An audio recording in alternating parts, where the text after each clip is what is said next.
सबसे पहले तो मैं विद्यालय स्टाफ, यहाँ के मैनेजमेंट कमेटी के सदस्य और इस गांव के निवासी, जिन लोगों ने अपना विशेष ध्यान इस स्कूल पर दिया हुआ है, और मुझे जैसा कि प्रिंसिपल मैडम ने बताया कि आसपास जिनके बच्चे यहाँ पढ़ने आते हैं, आपके अभिभावक और ग्रामीणों की सहायता से इस स्कूल में आपने बहुत मिट्टी डलवाई है, और इसमें और छोटी मोटी कई तरह की चीज़ें हैं जो बच्चों के उपयोग की हैं और वो इस स्कूल में लाई गई हैं जन सहयोग से। उसके लिए भी स्कूल स्टाफ और राज्य प्रशासन की तरफ से मैं सभी ग्रामवासियों का धन्यवाद अदा करना चाहूँगा।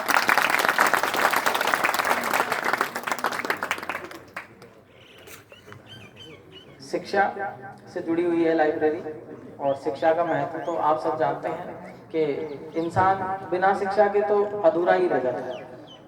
ऐसे बहुत विद्वान हमारे देश में हुए हैं जो जिन्होंने फॉर्मल एजुकेशन कभी ली नहीं, लेकिन वो अच्छे ज्ञानी रहे और अपना जीवन बहुत सुखमय निकाला, लेकिन फिर भी अपने जीवन में वो कई मामलों में अपने आप को अधूरा पाते थे। जैसे उदाहरण के लिए मेरे दादाजी कभी पैसे का लेन देन करते थे तो यूं उनको ऐसे मोटा आइडिया रहता था कि हाँ लगभग इतने दिन में इतने पैसे हो जाने चाहिए, लेकिन उसका सही गणना करना तो उनके लिए असंभव था।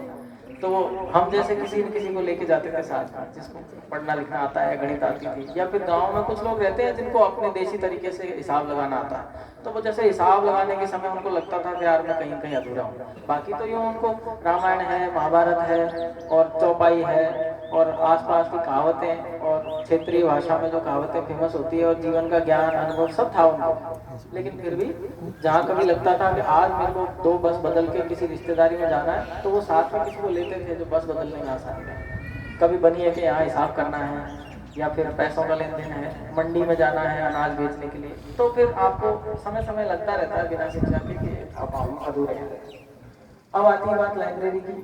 तो मैंने पुस्तक में अपने जब मैं पढ़ाई कर रहा था तो मैंने पढ़ा था, शिक्षकों ने भी मुझे कई बार समझाया कि भाई एक पुस्तक से अच्छा मित्र विद्यार्थी के लिए या किसी एक मनुष्य जीवन में हो नहीं सकता। बहुत बढ़िया। पुस्तक अपन से कुछ लेती तो क्या क्या, बस कुछ भी नहीं, आपको 10, 20, 50, 100, 200 रुपए जितनी उसकी कीमत है तो देनी होगी। और उसमें भी अगर अपन सही जगह तलाशें तो पुस्तकें हमारे देश में बिना पैसों के मुफ्त में भी मिलती है। जैसे राजस्थान सरकार की हमेशा से इस बारे में बड़ी अच्छी खुले दिल वाली सोच रही है कि उन्होंने, जब से तो मैं देख समझ पाया हूँ, पुस्तकें सरकारी विद्यालयों में मुफ्त मिलती है। आप लोगों को पैसे नहीं देने पड़ते किताबों के लिए, मिल गई पुस्तकें आपको फ्री में मिलती है पुस्तकें। हाँ तो भाई बोलो। और यहाँ तक कि शिक्षा में कोई भी बाधा किसी बच्चे को शिक्षित होने से नहीं रोक सके, इसके लिए सरकार ने यूनिफॉर्म भी, आपके जो कपड़े हैं स्कूल में पहन के आने के लिए, वो भी आपको मुफ्त में दी है, जिससे कि आप लोगों को कोई वजह नहीं हो कि हम स्कूल क्यों जाएं।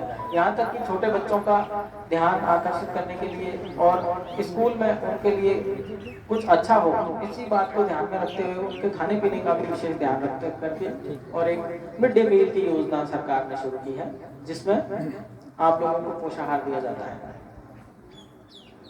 टाटा ट्रस्ट वालों ने बहुत विशेष रूप से आपके स्कूल को चुना और यहाँ पर ये लाइब्रेरी खोली, जिसमें इतनी सुंदर और इतनी रोचक पुस्तकें अभी मैंने देखी। एक किताब का नाम था चकाचक चीकू तो वो मेरे को पढ़ के बहुत अच्छा सा लगा। मैंने कहा नाम कलाकार एक से बढ़ के। अब आप सोचिए इन पुस्तकों को लिखने में, इनको तैयार करने में, इनके पीछे की डिजाइन, इनका रंग, इनके पीछे में जो आकृति चित्रकला जो की हुई है, उस सबको तैयार करके एक किताब आप इस तरीके की तैयार करो, पूरा स्कूल को मेहनत लग जाएगी, तब जाके एक बुक आप तैयार कर पाएंगे इस तरह की, जो लोगों का ध्यान आकर्षित कर सके, उन्हें रोचक लगे, जिसके बारे में उनसे 2 बात अच्छी लगे और वो आधा घंटा उस किताब को दे सके। लेकिन आप सोचिए आपके यहाँ 500 से भी अधिक किताबें आपके लिए यहाँ पढ़ने को रखी है, जो पूरे देश में पता नहीं कहाँ से बहुत कलाकारों ने, विद्वानों ने अपना दिमाग लगा करके बच्चों के हिसाब से रोचक उनको बनाया है, उनको खरीदा है, आपकी सेवा में, आपके पढ़ने के लिए यहाँ रखा है। आप उनका लाभ लीजिए। और किताबों में सब तरह की, आपका मन है आज उदास है कुछ आपको लगता है कि कुछ अच्छा पढ़ना चाहिए जिससे अपना मन अच्छा हो जाए, तो आप कोई कहानी कविताएं जिसमें आपकी इंटरेस्ट है तो वो पढ़िए, तो आप देखिए 2 घंटे बाद आपका मन बदल जाएगा और आपका जीवन के प्रति, उस दिन के प्रति जो नजरिया था वो भी बदल जाएगा शाम तक। कई बार हमारा दिन बहुत खुशनुमा रहता है, हमें लगता है कि आज तो कुछ कविता हो जाए, तो कविता की भी किताब है। कभी लगता है कि नहीं, आज मैं स्थिर बुद्धि से हूँ और मैं देश की वास्तविकता और हम किस जगह से उठ करके कहाँ तक पहुँचे हैं, अगर कभी ये जानना हो तो थोड़े बड़े हो जाइए। और फिर मुंशी प्रेमचंद जी, उनकी कई किताबें हैं जो आज तो भारत में वो वास्तविकताएं उतनी नहीं रही, लेकिन उनके समय में बहुत कठिनाइयों में हमारा देश था, उन्होंने उसको बहुत बारीकी से रखा हुआ है। तो मैं यकीन से कह सकता हूँ कि आप भारी मन के साथ उनकी किताब को पढ़ने के बाद उठेंगे, आप उतना लाइट नहीं रह पाइएगा। इसलिए किताबें सब तरह की हैं। अगर आपको लगता है कि नहीं भाषा, पहले आपने देखा होगा कि कई विद्वान हमारे जो हुए हैं, बड़े बड़े लोग हमारे देश के, वो एक से अधिक भाषाओं का ज्ञान रखते हैं। और हम तो भारत में निवास करते हैं, भारत में तो आपको 2 भाषा तो कम से कम जानिएगा ही जानिएगा, एक तो अपनी क्षेत्रीय, दूसरा हिंदी, और तीसरा हम अंग्रेजी और संस्कृत, 3-4 भाषाओं का ज्ञान हम बच्चों को देने की कोशिश करते हैं। धीरे धीरे हम स्कूलों में पाते हैं कि संस्कृत के प्रति बच्चों की रुचि कम हो रही है, लेकिन आप लोग ऐसा नहीं करेंगे। संस्कृत एक बहुत ही सुंदर और हमारी मूल भाषा है, और ऐसा माना जाता है कि देश विदेश की बहुत सारी ऐसी भाषाएं हैं जिनका उद्गम संस्कृत से हुआ है। तो क्यों ना उस मूल भाषा के बारे में थोड़ी रुचि रखी जाए और उसको अच्छे से पढ़ा जाए।